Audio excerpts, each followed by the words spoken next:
Hello everyone, welcome to my channel.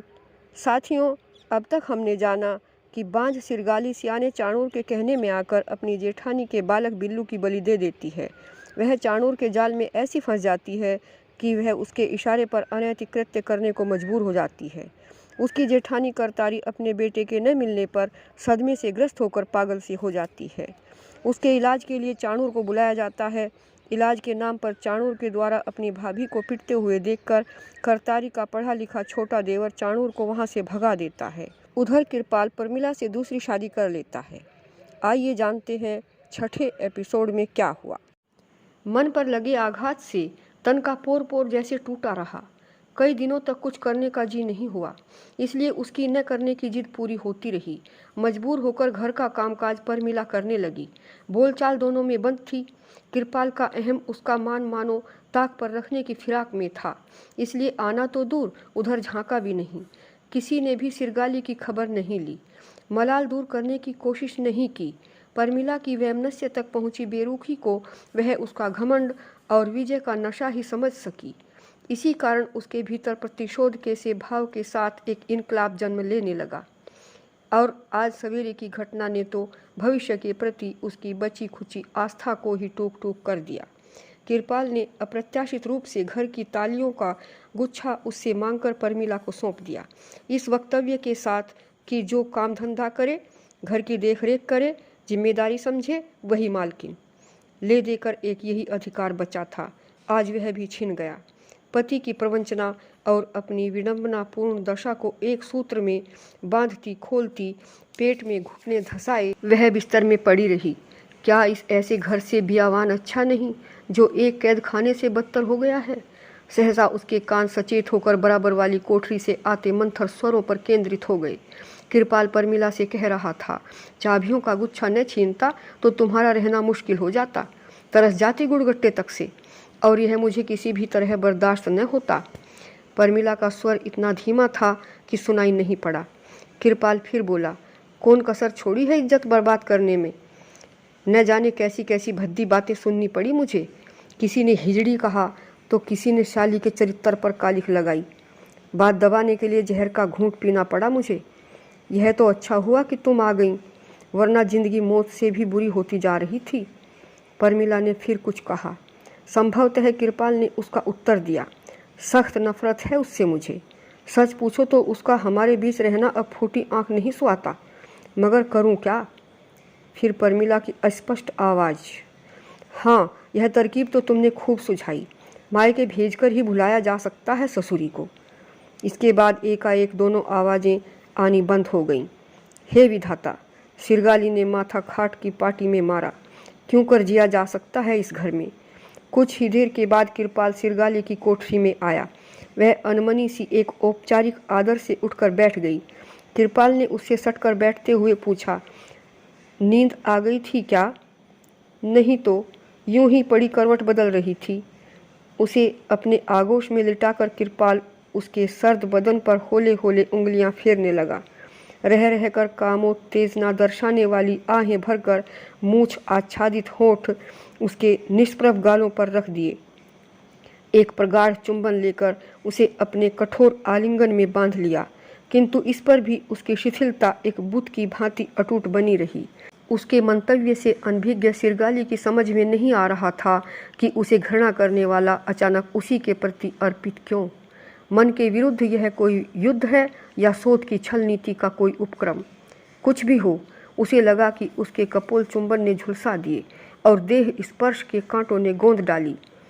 वह उसके बाहुवलय से मुक्त हो जाना चाहती थी। खुश तो हो तुम? कृपाल ने फुसफुसाहट से मानो फिजूल ही पूछा। हूँ। न जाने क्यों सिरगाली अपने अंदर के तथ्य को बचा गई। अगर प्रमिला के पास मेरा रहना अखरता हो तो क्यों न कुछ दिनों के लिए अपने मायके चली जाओ। जब प्रमिला अपने मायके चली जाएगी तब ले आऊँगा तुम्हें। इस तरह दोनों में बट जाएगा मेरा प्यार।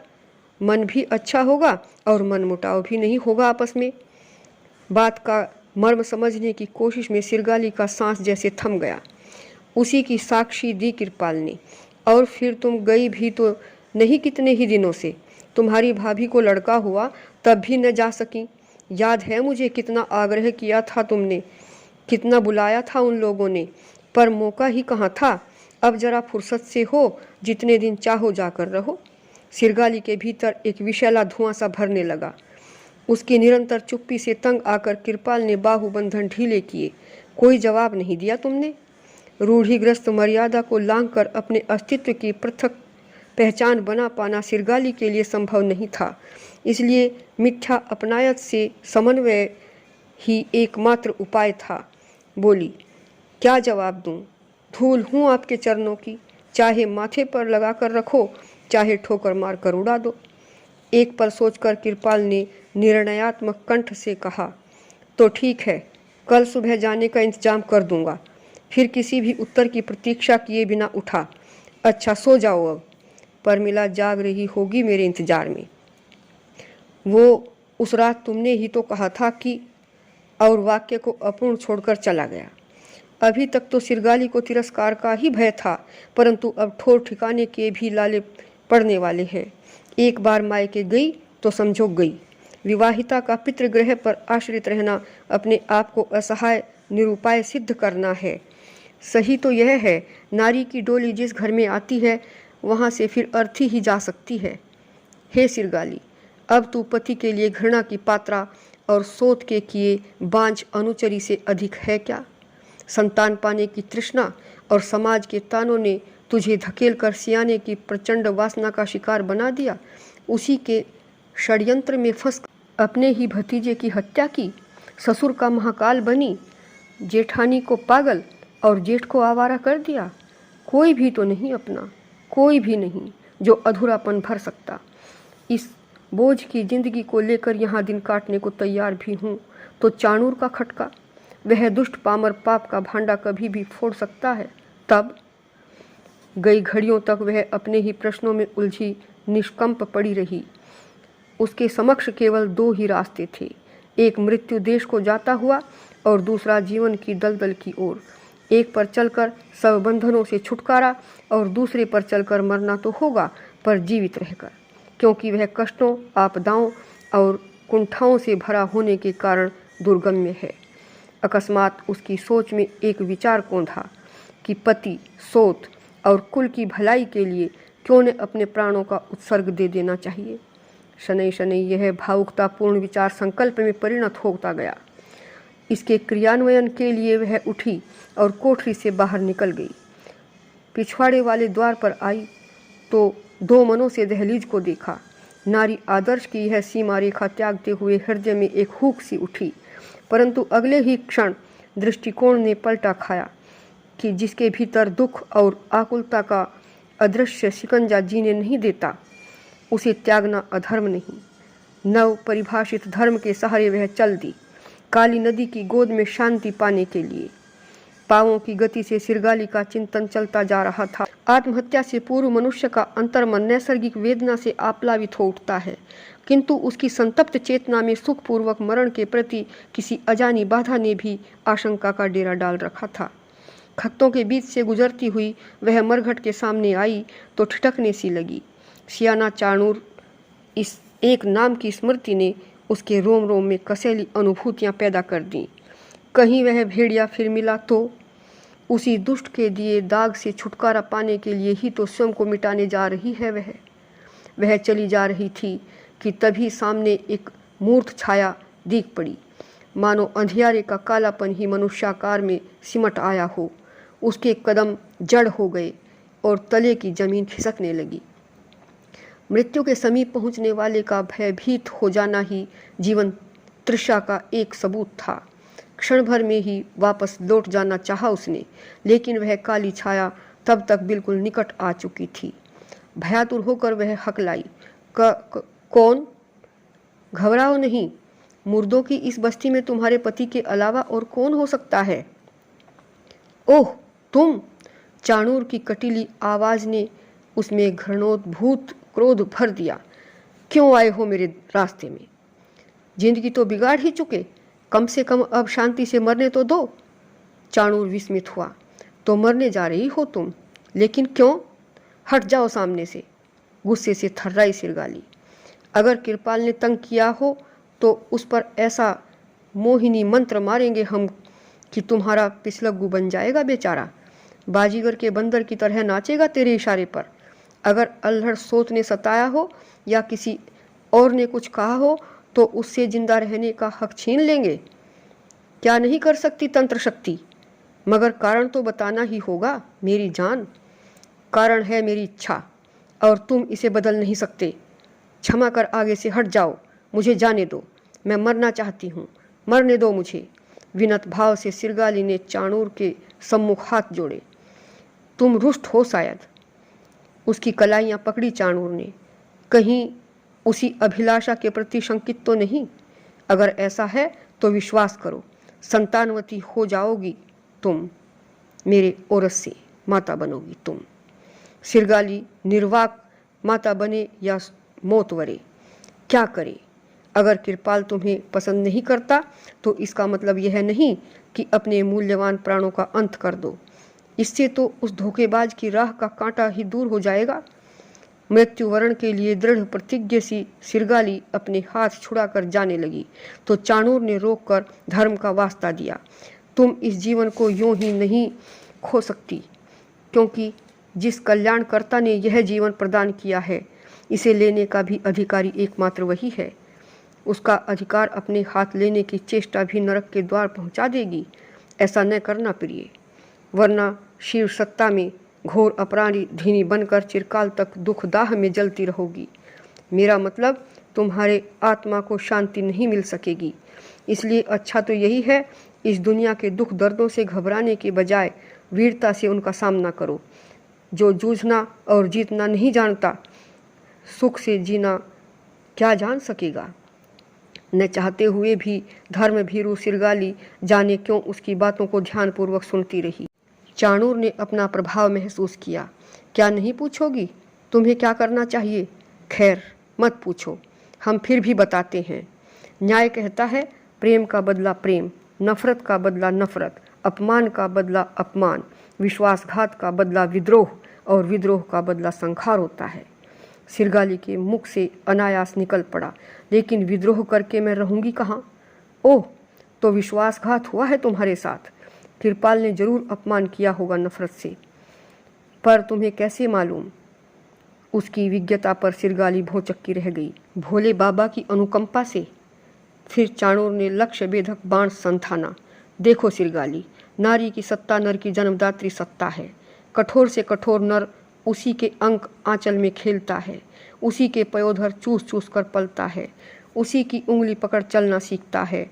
अर्थात उसका सारा पौरुष नारी के अव्यक्त भावों का सुंदर प्रकटीकरण है। हम स्वार्थवश कोई संबंध क्यों न रच दें, मगर सच्चाई में माता पुत्र सा ही नाता सदैव उनके बीच रहता है। इस तरह नारी वह महाशक्ति है कि जो चाहे कर सकती है पृथ्वी पर। सर्वस्व अधीन है उसके, चिरंतन शिव भी। जा, आराधना से उसी शाश्वत नारी शिवा की दया भाजन बनकर कर्म क्षेत्र में डटी रहे। अपने अनादर का बदला लेने के लिए विद्रोह की ज्वाला जला, एक ऐसी ज्वाला जिसमें जलता हुआ कृपाल तुझसे क्षमा मांगने के लिए विवश हो जाए। मेरी समझ में कुछ नहीं आया, क्यों कर मांग सकता है पति अपनी पत्नी से क्षमा? अरे भोली, जरा सोच, जब वह अपने जिस्म की आग बुझाने के लिए एक नौजवान औरत ला सकता है, तो क्या तू अपने सुख आनंद के लिए नया मर्द नहीं कर सकती है? नहीं नहीं, यह अच्छा नहीं। सिरगाली उसकी प्रायोजना समझने का यत्न करने लगी। मगर यही सच्चा विद्रोह है, सच्चा न्याय है। याद रख, जैसे को तैसा हुए बिना कृपाल कभी तेरे वश नहीं हो सकता। और अगर उसे वश में करना चाहती है तो पर पुरुष का पल्ला थामकर उसे ईर्ष्या की अग्नि में जला। सीधी उंगली से भी कभी घी निकलता है, बावली। सिरगाली सावधानी से एक पग पीछे सरक कर बोली, तुम्हारी चालबाजियां मैं अच्छी तरह समझती हूँ। मेरे जीवन में इस गंदगी और घिनौनेपन के असली कारण तुम ही तो हो। उस रात मुझ नादान को बहकाकर मेरी असमत न लूटते तो आज दुखी होकर मरने की काहे को सूझती। कहीं का न छोड़ा तुमने मुझे, और अब चैन से मरने भी नहीं देते। झूठ, सरासर झूठ। क्यों भूलती है? वो सब तो तेरी मनोकामना पूरी करने के लिए किया था मैंने। और फिर भी मेरे उपकार की अवहेलना करती है तो जा मर।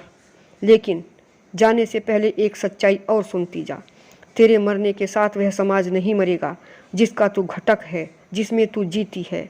जानती है क्यों? क्योंकि उसके नियमों का निर्माता पुरुष है। पुरुष स्त्री के लिए सतीत्व का मार्ग उसी ने तय किया है। कभी सोचा है कि पुरुष ने स्त्री के लिए इतने सख्त प्रतिबंध क्यों खड़े कर दिए? क्या उस पर भी कोई प्रतिबंध है? ऐसा नहीं, उस पर कोई प्रतिबंध नहीं। वह आज़ाद है, मर्जी का मालिक है, क्योंकि वह शासक है। उसके कथन और शैली में सिरगाली को सत्यता झलकने लगी। इसीलिए कहता हूँ, समझने की कोशिश करो सिरगाली। जिस तरह पत्नी के लिए बेसिर पैर की आचरण संहिता है, उसी तरह पति के लिए भी होनी चाहिए न।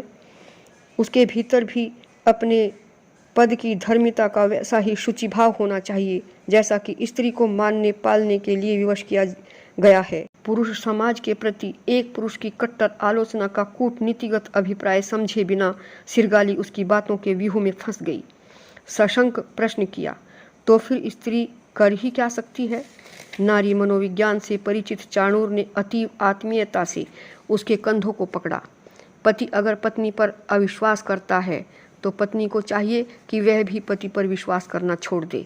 पति अगर अपनी काम वासना तृप्त करने के लिए या संतान पैदा करने के लिए नई स्त्री लाकर सुख भोगे तो दूध की मक्खी की तरह निकाल फेंकी गई पहली पत्नी को भी चाहिए कि उसे ठोकर मारकर नए प्रेमी की तलाश करे। आखिर उसमें भी प्राण हैं, उसकी भी तृष्णाएं हैं, वह भी संपूर्ण मनुष्य है, उसे भी स्वतंत्र अधिकार है जीने का। निर्विचार सी सिरगाली चाणूर के मुख पर ऐसे टकटकी लगाए देखती रही मानो उसके हाव भाव में निहित प्रवंचना का अंश ढूंढना चाहती हो।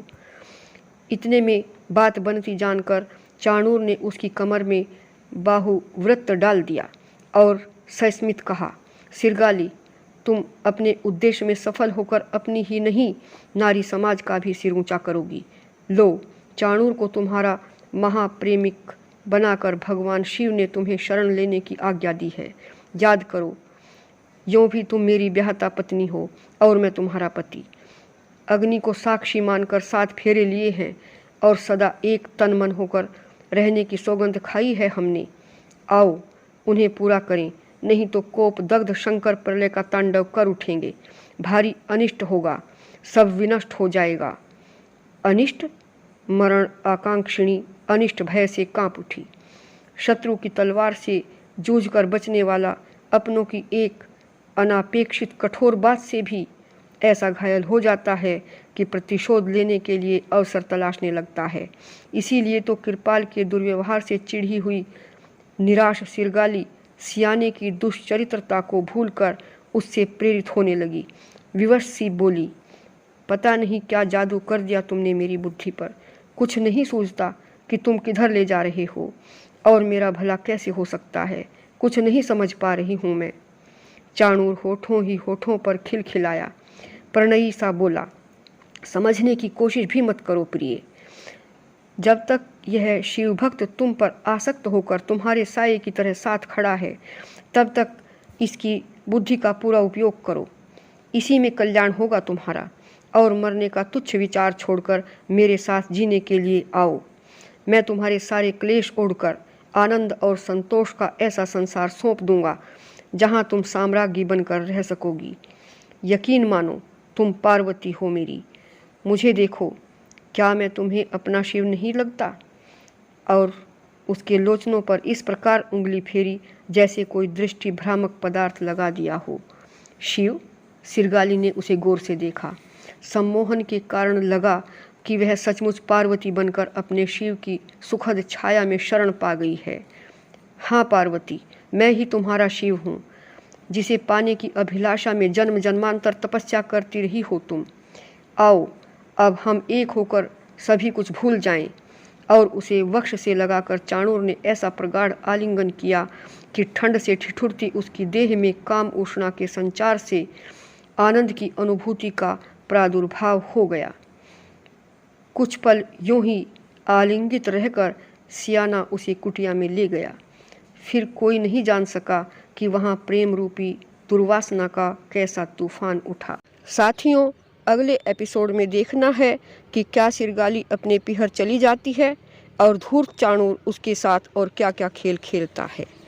अगर आपको यह कहानी अच्छी लगी हो तो इसे लाइक कीजिए, शेयर कीजिए, सब्सक्राइब कीजिए और अगर कोई प्रश्न हो तो कमेंट कीजिए।